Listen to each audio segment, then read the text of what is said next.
Hello everyone, welcome to What If Deku Lost Everyone and Got Trained by Doctor Strange Part 2. Before we start, please go support Zack-Oblivion for writing that awesome fanfic. This is the translated version I made. There will be some wrong he or she calling here because it's translated, so let me clear this. Deku is a male in this story. Chapter 7. The Calm. It was a new day at the 𝓬𝓸𝓻𝓮𝓮 temple. The soldiers had changed with others after having stood guard all night. Izuku had woken up and was currently standing in line to get the ration that would be his breakfast. The freckled boy had already been in said temple for about 3 months, having already gotten used to things there. The temple had long since become completely full and they were forced to stop accepting any more refugees. This caused quite a problem, as it meant that the place was overcrowded with people and only barely managed to fit all the current residents in, but with great difficulty. It was no surprise to anyone when problems began to arise with the scarcity of resources. There was less and less water, both to feed the inhabitants and to keep them minimally clean. This caused several people to start getting sick, some even having infections, and although they could be treated with magic, that did not prevent more cases from continuing to arise. And in the area of food it was worse, as provisions were becoming less and less. People were beginning to complain about these conditions. Although several squads were sent to the outskirts to search for new resources, these missions were very difficult, ending up costing the lives of several soldiers who died at the hands of the villains and nomus. The worst thing was that sometimes these same people came back empty-handed, lowering people's self-esteem even further. Not to mention that there were people with illnesses that needed to be treated, from children with asthma and people with diabetes to some people who turned out to be sick, ending up infecting several other people. Izuku was forced out of his thoughts when his turn in line finally came, watching as he was handed what would be his breakfast, just a piece of bread and a small bottle of water.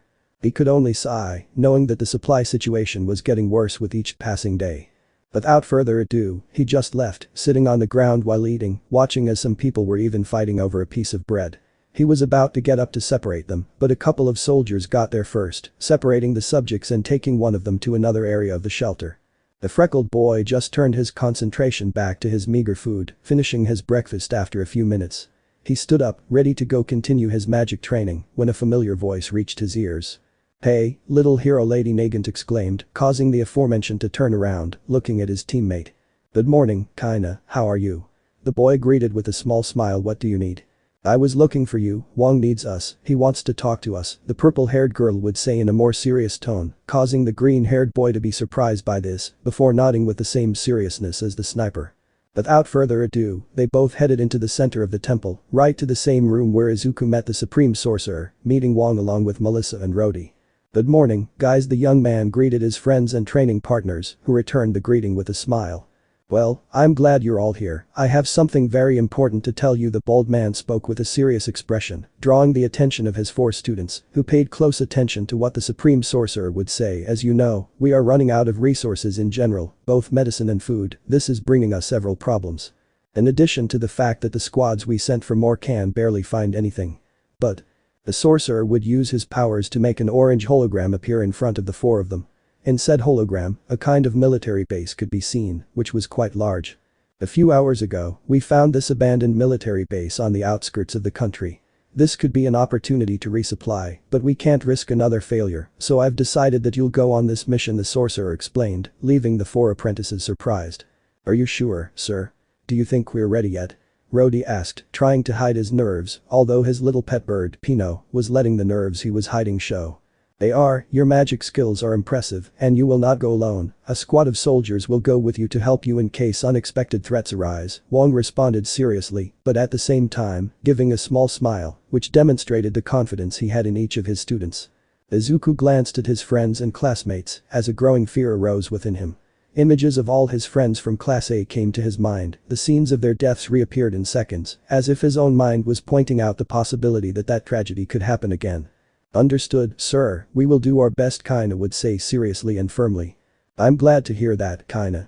And just to be clear, you will lead this mission and the team," the sorcerer informed, looking at the purple-haired girl. 𝓭𝓨 just nodded at Wong's words. It was logical that she, being the one with the most experience in missions, was the one to command this operation. Melissa, although she also had experience, was still lacking a lot, so the sniper was the best option. Without further ado, the 4 of them left the place, going to prepare their things for the mission. After a few minutes, the 4 apprentices of the supreme sorcerer were outside the shelter, while about 20 soldiers were seen accompanying them. They did not have to wait long when they saw a large plane land in front of them and open the hatch, leaving them free to board. Letting out a small sigh, the eldest of the group spoke. "Okay, get ready boys, today we're back in action," kinda said, standing in front of everyone. Without further delay, everyone boarded the plane, which quickly took off, heading to the outskirts of the country, where the abandoned military base was located. While everyone waited for the vehicle to arrive at its destination, the green-haired man kept his gaze down, trying to hide his growing nerves under a neutral face. However, this was in vain, as his nerves were noticeable. Melissa noticed her friend's condition, approaching him and putting a hand on his shoulder, getting his attention and making him turn to look at her. The blonde took the boy away from the others so they could talk calmly. "Calm down Izuku, we'll be fine." The American smiled at him with a sweet and reassuring voice. "I know you're scared, but you have to understand that you're not alone in this fight. I don't want to lose anyone else," the freckled boy said with great regret and sadness while he felt his eyes getting wet with tears. However, he opened his eyes in surprise when he felt the girl's arms surround him, giving him a warm and comforting hug, which transmitted love and affection towards the freckled boy. "Everything will be fine, Izuku. Just trust us, we've all been trying hard to get this over with." The blonde gave her friend a confident smile. The freckled boy's heart skipped a beat as he saw Melissa's smile, reminding him of a certain brunette smile. With a smile full of determination, Izuku spoke. "Yes Melissa. We will all put an end to this war." After about 30 minutes of traveling, the plane had finally arrived at the location of the base, landing next to it and letting both the soldiers and Izuku and the others off. "Well, this place is very big, so it would be best if we split into 2 groups so we can cover more ground. Izuku, you and Melissa will explore the southern area of the base, me and Rhodey will go to the northern area, each of you will take half of the soldiers as support, understood?" The purple-haired sniper exclaimed seriously and firmly, making clear her position as leader. Everyone present just nodded at the sniper's words, dividing up according to her orders and beginning to search the military base facilities. This base was quite large, with 3 visible floors, although this was just the tip of the iceberg, since beneath what could be seen with the naked eye, there were many more underground floors, reaching a total of 10 floors. When the 2 groups entered the base, they quickly noticed how it was in a rather deplorable state. The lights were off or broken, the computers present no longer worked, and everything was in complete disarray. This could be due both to the time that the place had been abandoned or to the attack of some group of villains, which would not be a surprise, considering the situation the world was currently in. It didn't take long for them to discover the lower floors, quickly going to investigate for anything that could be of use to them. Both the soldiers and the sorcerer apprentices were on the alert for anything that could be a threat. The hours passed and everyone had managed to find several supplies, both canned food and some medical equipment that was still useful. Although it wasn't much, it was better than nothing. It would help them for a while, which would also help them find more resources. "Well, something is something," Rhodey would say with a small smile once everyone was gathered together. "We didn't get much in total, I'd say it would only last us a week at most if we distribute all the food properly," the blonde with glasses would say thoughtfully, while everyone was carrying several backpacks full of all the materials they managed to get. "At least it's something, it would be best to return to the shelter, it's dangerous to be outside for so long," the freckled man would say seriously, receiving a nod from his companions.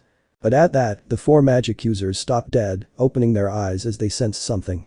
Magic also gave them the ability to sense the presence of other living beings that were nearby. It was a basic but very useful spell.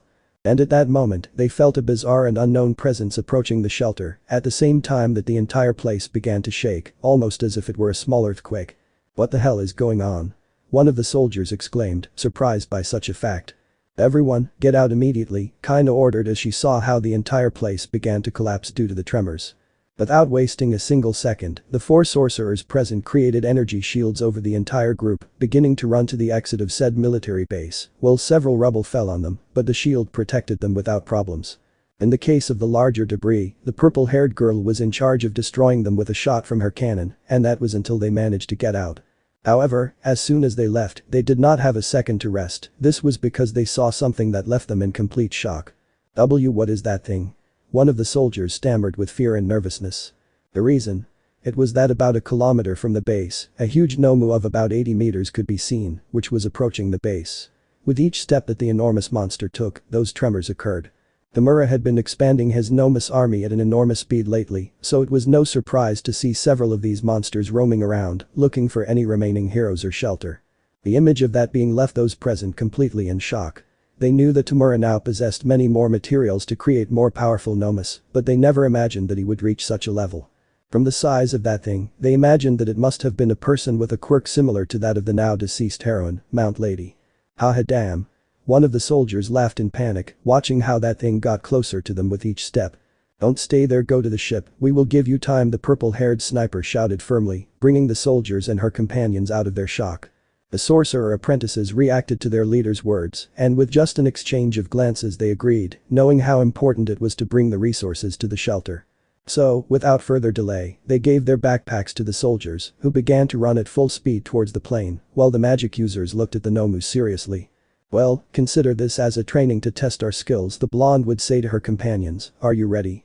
Of course I do, the green-haired man responded with a determined look, backed by Melissa and Rhodey. At this response, a smile appeared on the woman's lips. Well, then let's go. Saying that, everyone activated their respective skills. Izuku was surrounded by an orange glow, while magic circles surrounded his hands and feet. Melissa gripped her shield tightly, which emitted an orange glow.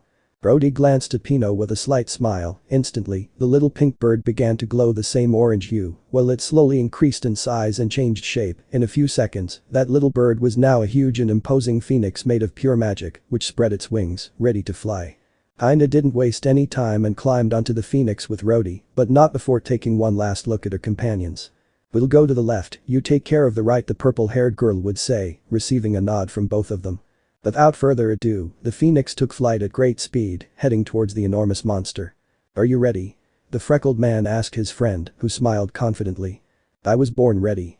Without further ado, both of them used magic circles to propel themselves, taking a great leap towards the monster.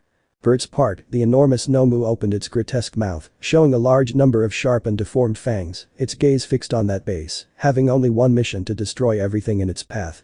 To cause destruction wherever it goes, just as its master wanted. However, he let out a horrendous scream of pain when a blast of orange energy hit one of his eyes, bursting it in the process. The monster quickly regenerated from that damage, setting its sights on those who had caused that attack. Nice shot, Rhodey exclaimed with a smile, before they both dodged a slap from the creature. Don't stay still, attack the visible points, especially the eyes, that way we'll create more openings, exclaimed the purple-haired girl, while she reloaded a rifle, still surprised and amazed by how powerful that shot had turned out to be. The magic phoenix began to throw large and powerful bursts of fire directly at the creature's face, concentrating mainly on its eyes, managing to cut it down for the moment, provoking more fury from the nomu.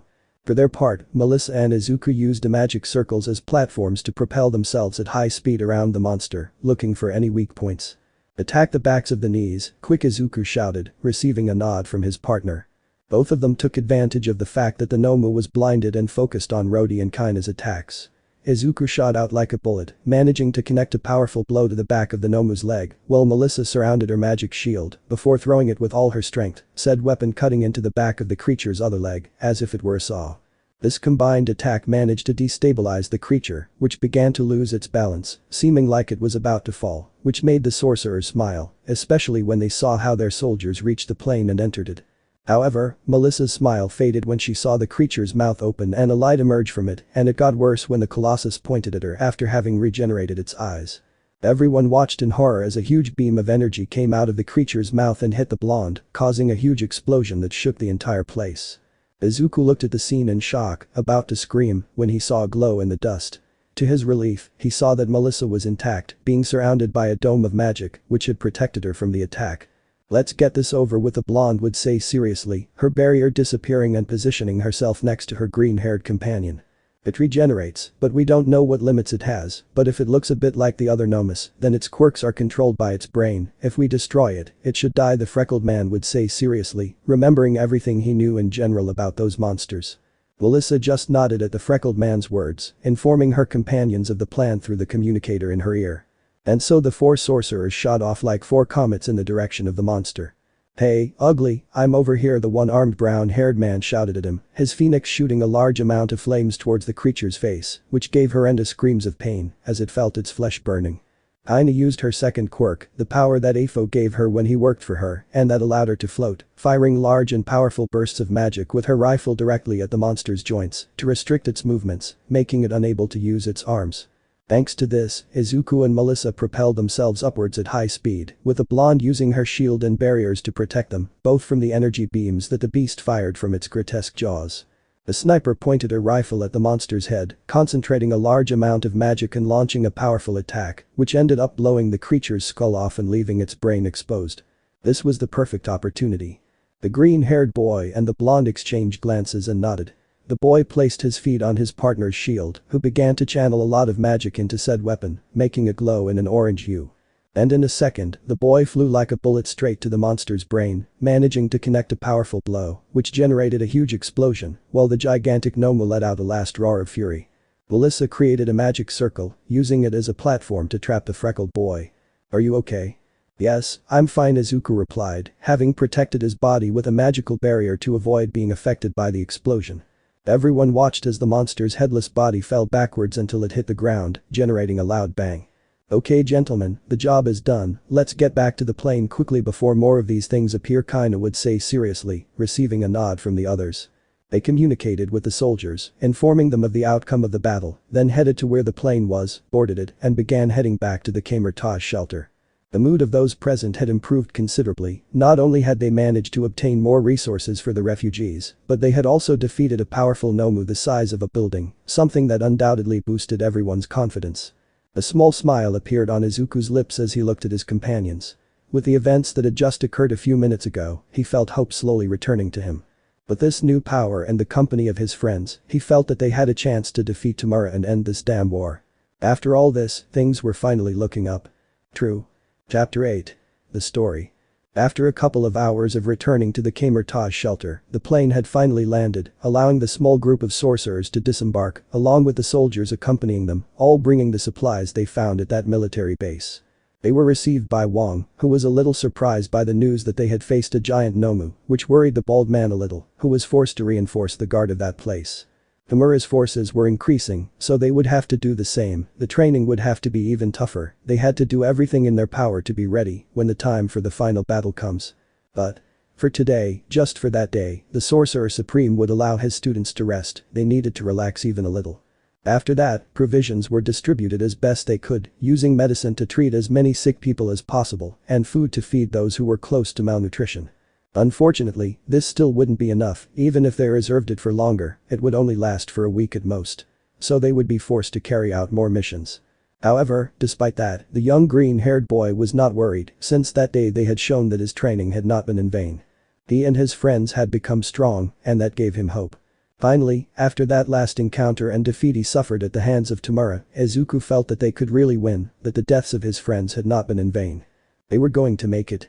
That day, all of Wang's apprentices enjoyed a well-deserved rest, relaxing for the first time in a long time, deciding to forget, just for that once, the dangers that surrounded them and the burden of being a soldier in that war. Night had fallen, the sun hid on the horizon, giving way to the beautiful moon, which illuminated the dark sky with its light, being accompanied by the stars in their light.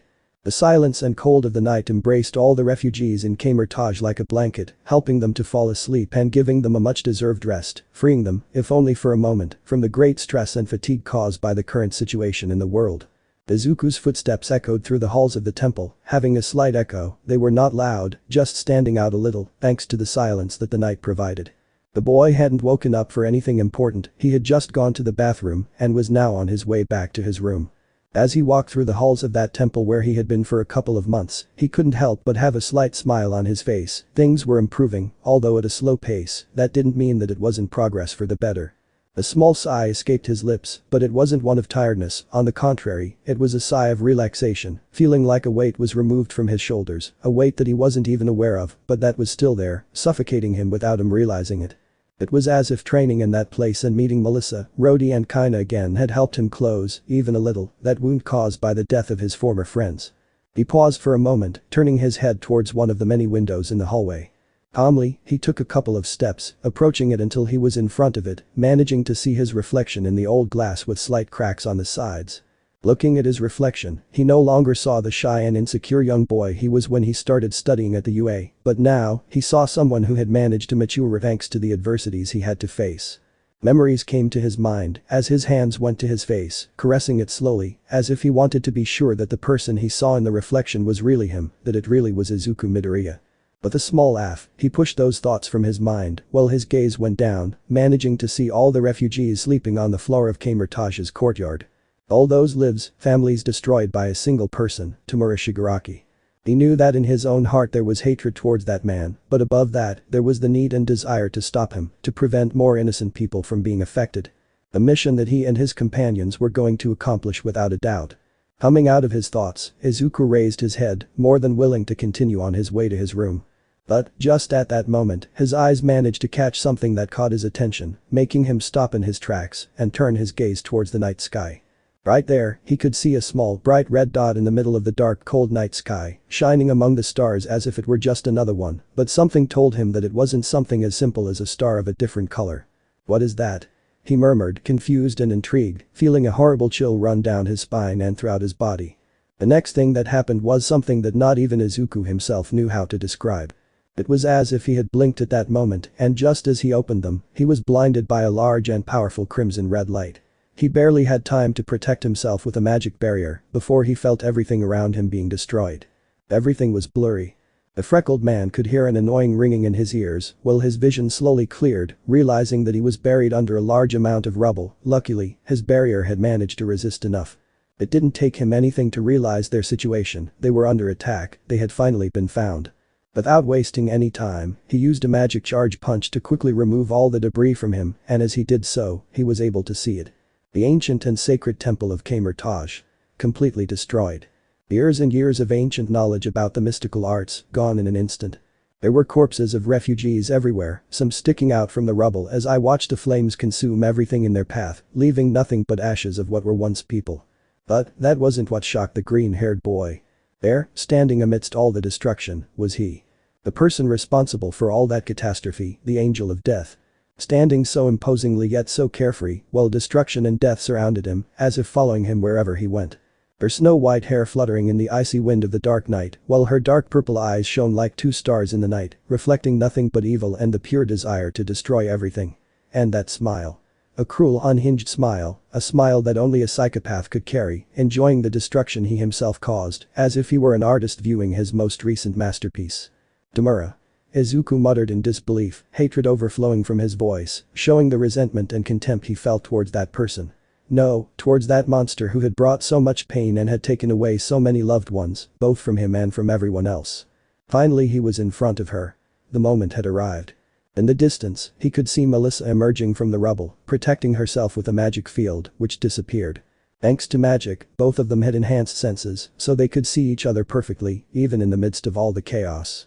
She had already noticed Tumura's presence, so she was on guard, ready for battle.